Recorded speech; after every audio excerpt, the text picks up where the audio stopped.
षष्ठो अध्याय धूम्रलोचन वध। मैं सर्वेश्वर भैरव के अंक में निवास करने वाली परमोत्कृष्ट पद्मावती देवी का चिंतन करता हूँ। वे नागराज के आसन पर बैठी हैं। नागों के फड़ी में सुशोभित होने वाली मणियों की विशाल माला से उनकी देह लता उद्भासित हो रही है। सूर्य के समान उनका तेज है। 3 नेत्र उनकी शोभा बढ़ा रहे हैं। वे हाथों में माला, कुंभ, कपाल, कमल लिए हुए हैं तथा उनके मस्तक में अर्धचंद्र का मुकुट सुशोभित है। ऋषि कहते हैं, देवी का यह कथन सुनकर दूत को बड़ा अमर्ष हुआ। उसने दैत्यराज के पास जाकर सब समाचार विस्तार पूर्वक का सुनाया। दूत के वचन को सुनकर दैत्यराज कुपित हो उठा और दैत्य सेनापति धूम्रलोचन से बोला कि धूम्रलोचन, तुम शीघ्र ही अपनी सेना साथ लेकर जाओ और उस दुष्टा के केस पकड़कर घसीटते हुए उसे बलपूर्वक यहाँ ले आओ। यदि उसकी रक्षा करने के लिए कोई दूसरा खड़ा हो वह देवता, यक्ष या गंधर्व ही क्यों न हो, उसे अवश्य मार डालना। ऋषि कहते हैं, शुंभ के इस प्रकार आज्ञा देने पर धूम्रलोचन दैत्य 60,000 असुरों की सेना साथ लेकर वहाँ से तुरंत चल दिया। वहाँ पहुँचकर उसने हिमालय पर रहने वाली देवी को देखा और ललकार कर कहा, अरे तू शुंभ निशुंभ के पास चल। यदि इस समय प्रसन्नतापूर्वक मेरे स्वामी के समीप नहीं चलेगी तो मैं बलपूर्वक तेरे बाल पकड़कर घसीटते हुए तुझे ले चलूँगा। देवी बोली, तुम्हें दैत्य के राजा ने भेजा है और तुम भी स्वयं भी बहुत बलवान हो। तुम्हारे साथ विशाल सेना भी है। ऐसी दशा में यदि तुम मुझे बलपूर्वक ले चलोगे तो मैं तुम्हारा क्या कर सकती हूँ।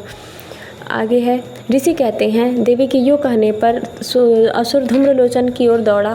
तब अंबिका ने हूँ शब्द के उच्चारण मात्र से उसे भस्म कर दिया। फिर तो क्रोध में भरी हुई दैत्यों की विशाल सेना और अंबिका ने एक दूसरे पर तीखे सहायकों और शक्तियों के फरसों की वर्षा आरंभ कर दी। इतने में देवी का वाहन सिंह क्रोध में भरकर भयंकर गर्जना करके गर्दन बालों को हिलाता हुआ असुरों की सेना में कूद पड़ा। उसने कुछ दैत्यों की पंजों की मार से कितनों को अपने जबड़ों से और कितनों के महादैत्यों को अपने को पटक कर अपनी ओठ की दाढ़ों से घायल करके मार डाला। उस सिंह ने अपने नखों से कितनों के पेट फाड़ डाले और थप्पड़ मारकर कितनों के सिर धड़ से अलग कर दिए। कितनों की भुजाएं और मस्तक काट डाले और अपनी गर्दन के बाल हिलाते हुए उसने दूसरे दैत्यों के पेट फाड़कर उनका रक्त चूस लिया।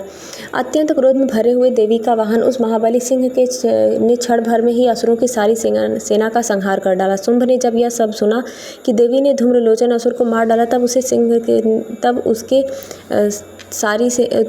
सिंह ने सारी सेना का सफाया कर डाला। तब उस दैत्यराज को बड़ा क्रोध हुआ और उसके ओठ कांपने लगे। उसने चंड मुंड नामक 2 महादैत्यों को आज्ञा दी कि हे चंड और मुंड, तुम लोग बहुत बड़ी सेना लेकर वहां जाओ और देवी के केस पकड़कर या उसे बांधकर शीघ्र यहाँ लेकर आओ। यदि इस प्रकार उसमें लाने में संदेह हो तो उस युद्ध में सब प्रकार अस्त्र शस्त्रों तथा समस्त आसुरी सेना का प्रयोग करके उसकी हत्या कर डालना। उस दुष्ट की हत्या होने पर सिंह के भी मारे जाने पर उस अंबिका को बांधकर ले शीघ्र ही लौट आना। इस प्रकार मार्कंडेय पुराण में सार्वणिक मनवंतर की कथा के अंतर्गत देवी महात्म्य में धूम्रलोचन वध नामक 6ठा अध्याय पूरा हुआ।